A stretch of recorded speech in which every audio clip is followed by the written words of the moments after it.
AM 1460, the new WXBR. You were listening to the Metro South Morning Show, PM in the AM. Peter Czymbor and Mike Paiva here with you on this Wednesday morning. Special thanks to Dave Gorman for joining us earlier on in studio. Remember, the Jingle Bell Run is taking place this Saturday afternoon. Registration begins at noontime at the Massasoit Conference Center on Crescent Street in Brockton. And Mike, you are ready to run.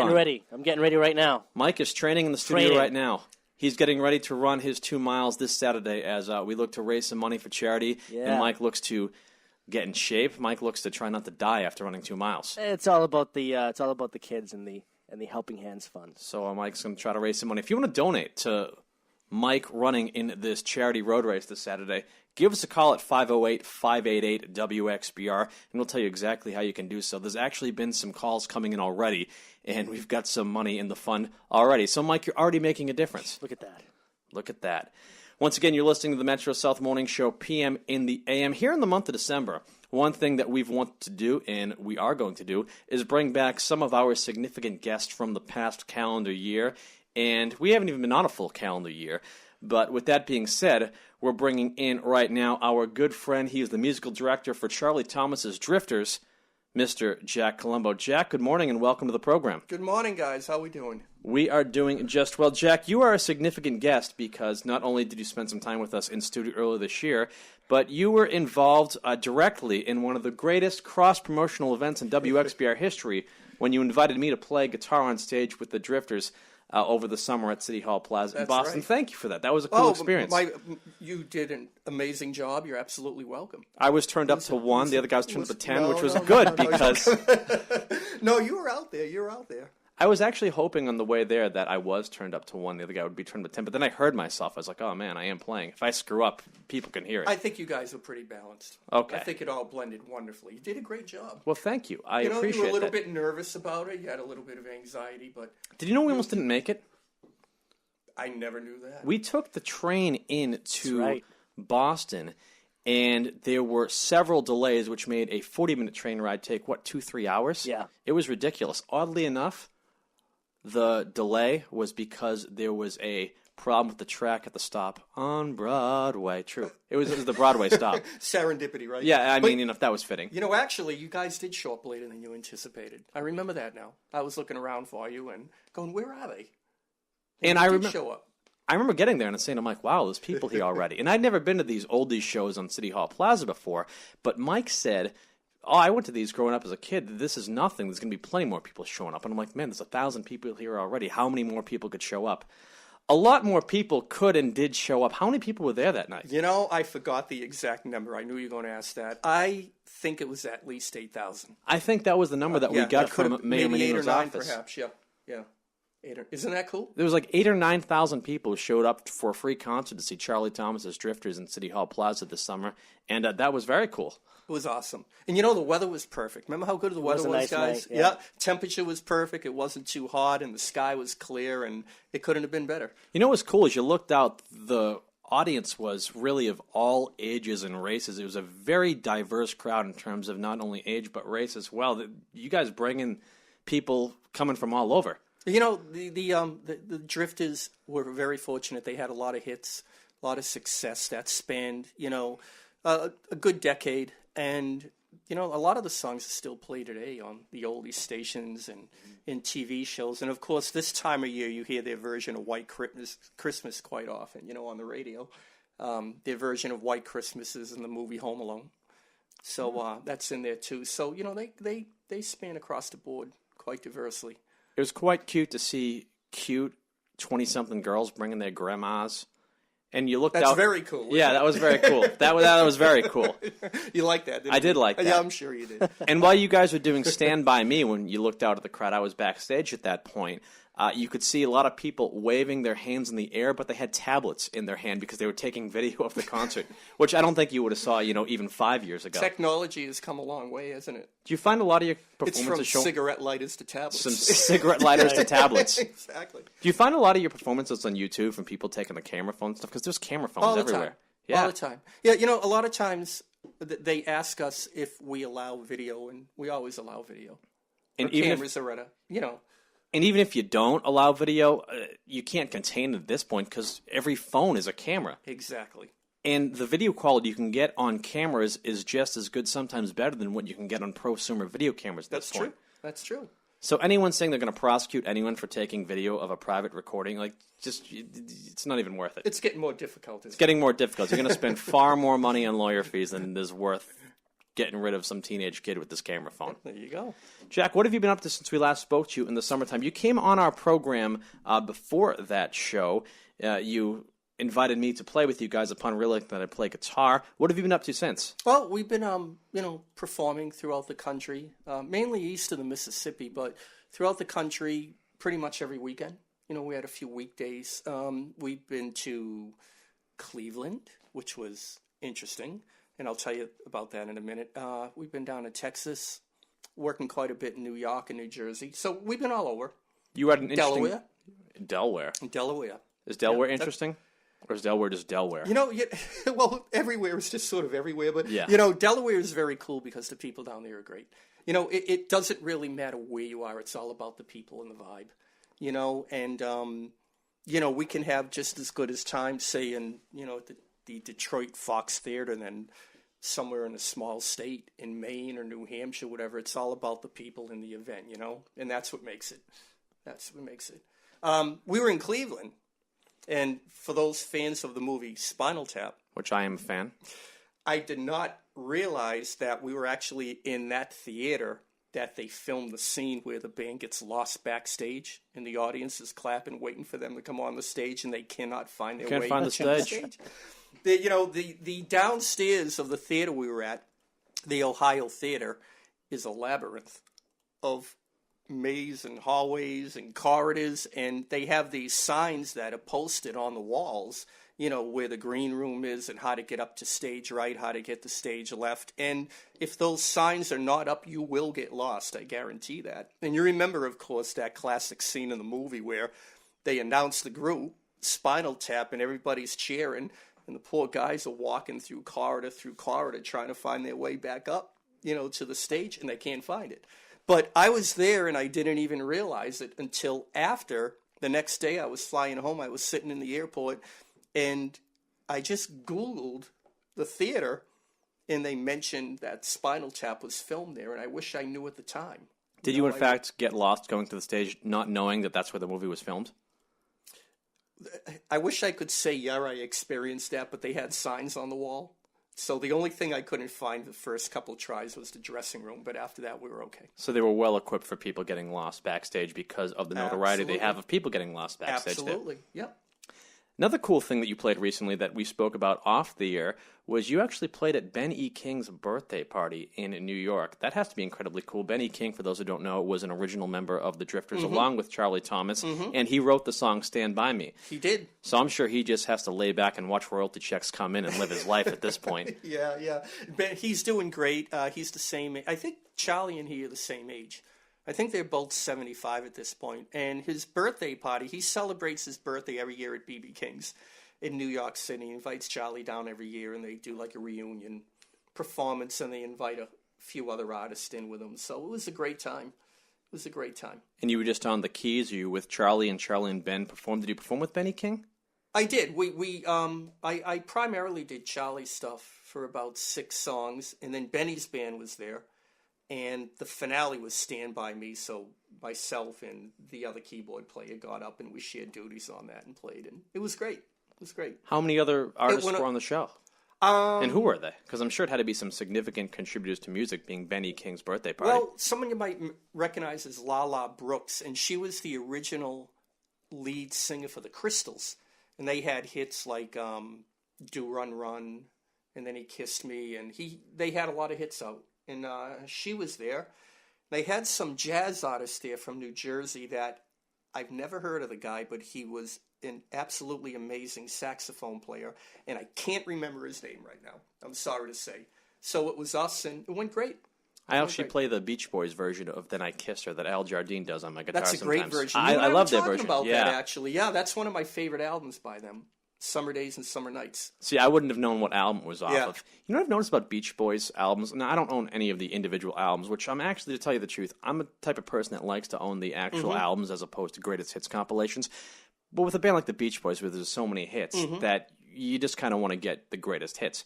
They've got so many greatest hits albums out, and each greatest hits album I notice, and I don't know if it's intentional or not, omits certain songs that there's actually no Beach Boys greatest hits album that actually has all their greatest hits. There's an album that has 50 songs on it, and you're like, that's got to have them all.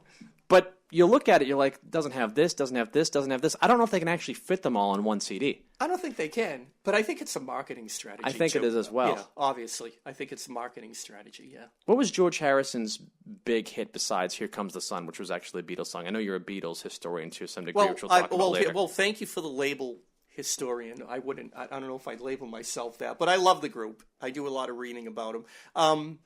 And the reason I ask is because I know he had 2 greatest hits album, and he was out front and honest and said that he had Here Comes the Sun on one and another hit on the other, so people would have to buy both. Marketing. George Harrison knew marketing. Yeah. Well, another big one was While My Guitar Gently Weeps. That's it right amongst there. Many others, yeah. Yes, I believe that was it. So Here Comes the Sun and While My Guitar Gently Weeps. Separate greatest hits album from George Harrison so that people had to buy both. Yep. You know who played the guitar solo in that? I did not know. While My Guitar Gently Weeps? I don't know who played it. Actually, can I take a guess? I'm going to guess Eric Clapton. Absolutely. Correct me if I'm wrong on this one as well. Eric Clapton married George Harrison's ex-wife, Yes.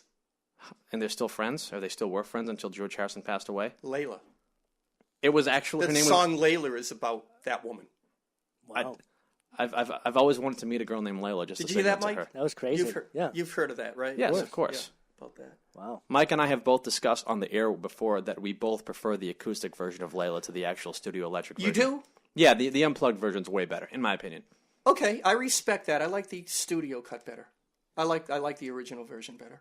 I actually just watched Eric Clapton's Unplugged on VH1 Classic a couple weeks ago. Tears in Heaven. It's an amazing version, but Yeah.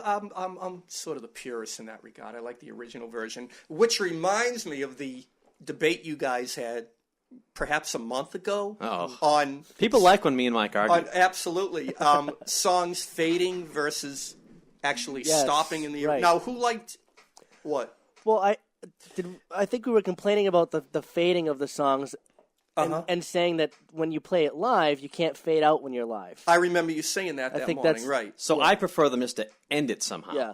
Find a footnote to end the song on as opposed to just fading On the out. album itself? Yes. For what reason? Just because you think they should... Just because And- I think that an album should have the songs in a way in which the artist can I think you said recreate them live. I think you said it was a lazy way to end a song. I believe that's what I said. Okay.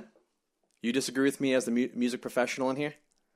Well, I really think it's just really comes down to a listener's choice of what they like. I don't think there's really any right or wrong with anybody. It's like people like certain things and people dislike certain things. I like the idea of a quick ending and I like the idea of a fade. I think that fades, if they're hooking a line or a riff over and over Right. again, it sort of drives it in you. Or if it's something lyrical, it just sort of drives it in you and makes you think about what the song was about. It sort of encapsulates the song, and I think it's kind of cool. Let me ask you this. We're getting really nerdy here on this Wednesday morning, but that's okay. It's okay. So you've had to perform a lot of songs that were recorded, years before you became a musician with Charlie Thomas and the Drifters. They must have had some songs that in the studio recordings faded out, where you have to find a way to end them live. How do you do it? Well, you play to the end of the song, and you basically add maybe another chorus on the end, and if sometimes you can just end on the first beat. Sometimes when it's about to turn over again, you can just end on that very first beat cleanly and it works. If that does not work, you just need to find some type of instrumental line or some type of quick vocal line that will end the song quickly. You know what I'm saying? You have to find a quick catchphrase from the song that they can go back to and repeat once or twice and then just take it out. You guys extend some of your songs from the original recordings as well, because some of the original recordings are really quick. Yeah, most of their songs are just above 2 minutes. Right. They're very, very quick. Like yeah. Stand By Me, you guys incorporated a part of another song in that song. Yeah, if we I'm made that mistaken. into a medley. We actually added a couple of Sam Cooke songs in it, which work very, very well. It's a thematic thing, going through. Up on the Roof, we made that into a segment where the guys can dance and kind of do some moves, and the band can solo and jam and that kind of thing. So. Once again, we're chatting with Jack Colombo here on AM 1460, the new WXBR. He is the musical director for Charlie Thomas's Drifters, an all-around good guy and friend of the show. When is Charlie Thomas's Drifters performing once again in this area? Right now, we don't have anything booked. The only thing we have is possibly a private event in January at actually someone's house. This guy we know lives on the North Shore. He's a dentist. He's going to be well off, I would assume. He has a very, very, very nice house. He's he's a dentist and he also does construction. They so will play for eccentric rich folks, is what he's saying. Yep, and he's a very good friend of Benny King, so he calls Benny King in near the 3rd or 4th week of January, and they bring the band and Benny King to his house, and the band sets up, and they set a PA system up with a professional sound company and video screens in other rooms. And Benny comes in and performs with his group, and he brings special guests in. And for the past couple of years, Charlie Thomas has been invited as well. So they do some songs together. And I think last year he had Tony Orlando. How big is this guy's house? It's pretty big. It's pretty big. It's in the style of a farmhouse, but it's just massive. There's a lot of rooms and a lot of room in there and a lot of square footage. I heard Jerry Seinfeld tell a story one time of playing a show for an eccentric, rich Middle Eastern man in the Middle East, where Jerry literally did a stand-up routine in this guy's living room with, like 16 people sitting on couches, and he was talking about the peculiar atmosphere of doing stand-up that he usually does for a few thousand people in a theater, doing for 16 people in a living room. Have you ever had any weird stories of playing a very bizarre setting, like this guy's living room, perhaps? Let's say we've done some living rooms. But no, I mean, beyond that, that was probably... Oh, actually, no, I do have. I played with the Coasters once. I filled in with the Coasters in Vermont. It was on a farm, but it was a hound farm. They raise hound dogs, actually, on the farm. And it was a very hot day, and we were set up near the pens that the dogs are in. And so... You know what happens? It doesn't really mix with a hot day if you have all these dogs and a pen running around in a fence, I should say, not a pen. But and it was probably like 94, 95 degrees, 3 o'clock, 4 o'clock in the afternoon, and the Coasters were singing, and every once in a while, the hounds would start baying. While we were playing, and that's probably the most bizarre. That's probably the most. That was probably a unique visual for you guys while performing some classic hits. Yeah. With the dogs barking and things. They were like well. right behind us, about 10, 15 feet, penned up. At that moment, you're like, I thought this was gonna be a really cool gig. Where the hell am I? What am I doing? Like we're starting, and you know what? The really weird thing, there was only like 30 people there. It was like some guy had some appreciation day for his company, and these people just show up, and they're just sitting around doing a barbecue type thing, and here come the Coasters in like their red shiny glitter suits and all this, and we're playing on a hound farm, so what can I say? We're chatting with Jack Colombo here on AM 1460, the new WXBR. Jack, want to stick around for another segment with us? I'd love to stick around for another segment. And before we head to local news, you actually have a local school that we'd like to plug. Well, thank you. I appreciate that. 50 Oliver Street in Northeastern is the Steadfast School of Music and Arts. We have many instructors there. We teach almost every instrument under the sun, including drama, photography, voice, and I'm one of the piano instructors there. And we're accepting new students all the time. So if anybody needs music or music art, drama lessons, photography, let us know. And how do people get in touch with you guys? Our number is 508-230-2787. That's 508-230-2787. That's Jack Colombo joining us in studio here on AM 1460, the new WXBR. We're going to break for local news. Back with more of the program after this. AM 1460, the new WXBR. You were listening to the Metro South Morning Show.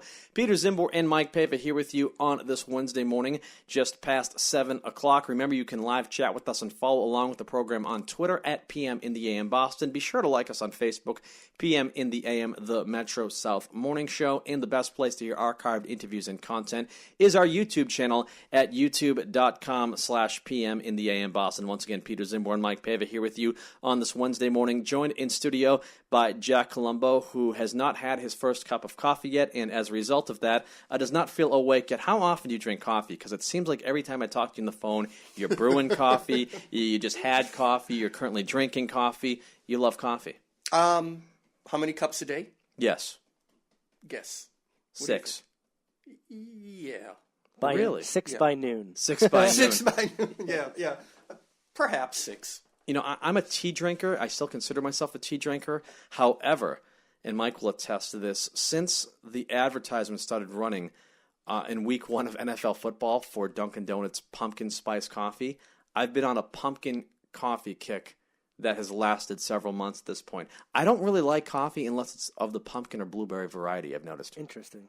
I like the flavored coffee. I am not a coffee guy myself, so. Mike's a tea guy. Yeah, you know, I would have stopped and brought some if I had more time this morning. But That's all right. That's okay. I'll It's have the to do thought that that next counts. time. Absolutely. Thank you. Yeah. It's the thought that counts. Jack, one topic that has been a thread throughout our show since its inception back in March is occasionally Mike and myself talk about the Beatles and the desire to have Paul McCartney on the show someday, which never happens every time we reach out to them, but nevertheless, we always get a response, which is nice of them to at least decline. Mm-hmm. You yourself are a Beatles historian, and you commented on a discussion we had one time about Ringo Starr, of all people. When I was talking to Mike, I said, you know, if we can't get Paul McCartney, we'll probably get Ringo at some point, because what else does Ringo have to do, really? He's releasing like a book of photography lately. He is? Yeah, he just released a book of photography. Oh, okay. So you don't even know about that. If you come on our show and promote it, you'd probably buy it, right? Sure I would. If he came on our show? Sure I would. It all makes sense. He needs the money. Yeah. He's probably not as loaded as McCartney, because McCartney wrote the songs. Ringo Starr's probably just living off, you know, millions, where McCartney's living off billions. True. Doesn't he live in Monte Carlo, Ringo Starr, at this point? The last I heard, he does have a home in Monte Carlo and L.A. He's so cheap that he lives in Monte Carlo because they can't tax him. I know, that's true, isn't it? Yeah. They don't tax out there. So Ringo Starr just says, you know, I'll go buy a home in Monte Carlo. He walks around the mall. No one knows who he is in Monte Sounds Carlo. smart to me. You know, he will not give autographs out anymore. Yeah, Ringo Starr won't give autographs. Nope.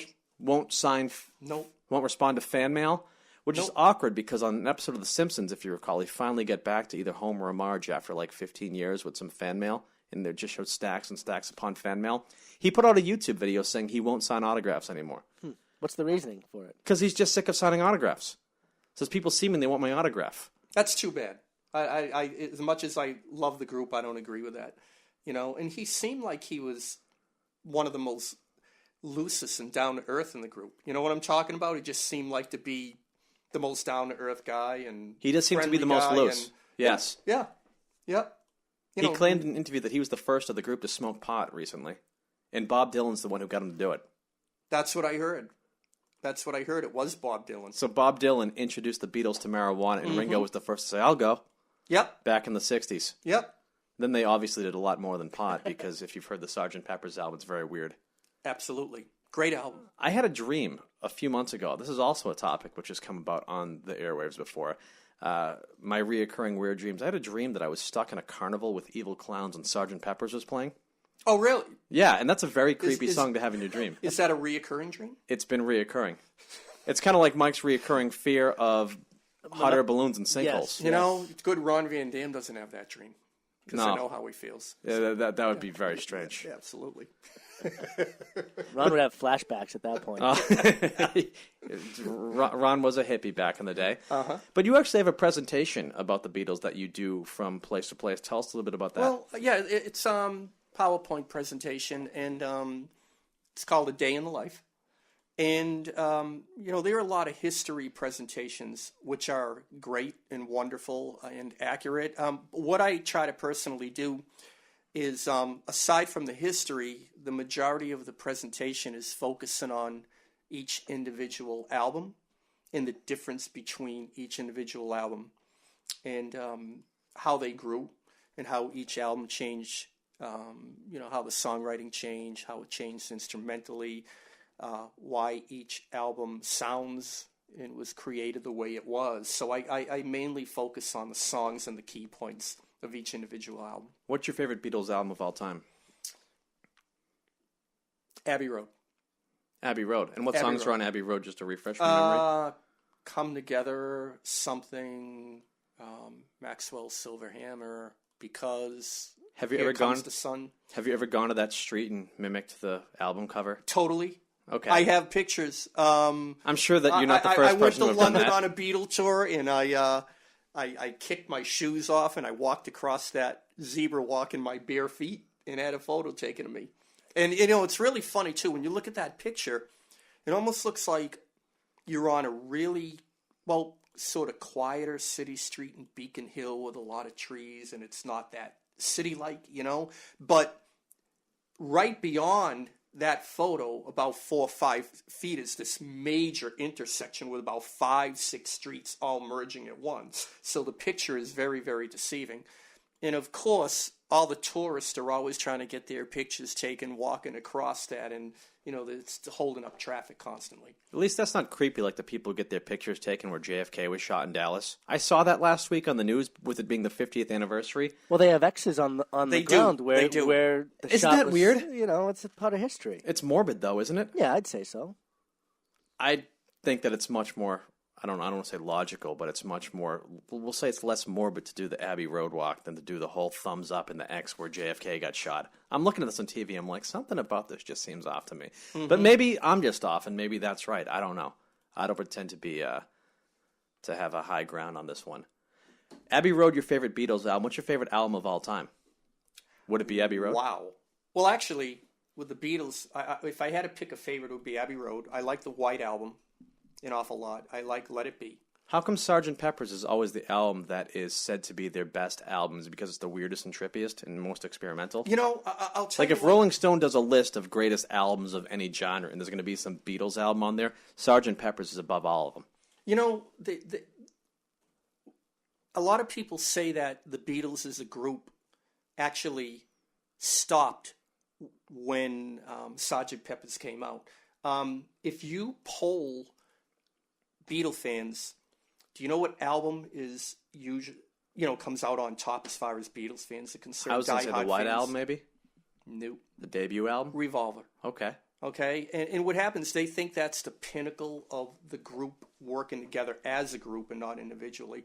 But Sgt. Pepper ended up being a concept album, and a lot of diehard Beatle fans and music historians say the album has a feel of more of the group members working more individually together. Like this is more of a Paul song, and this is more of a John song than more of a group effort. I think their personalities individually were a bit more identified.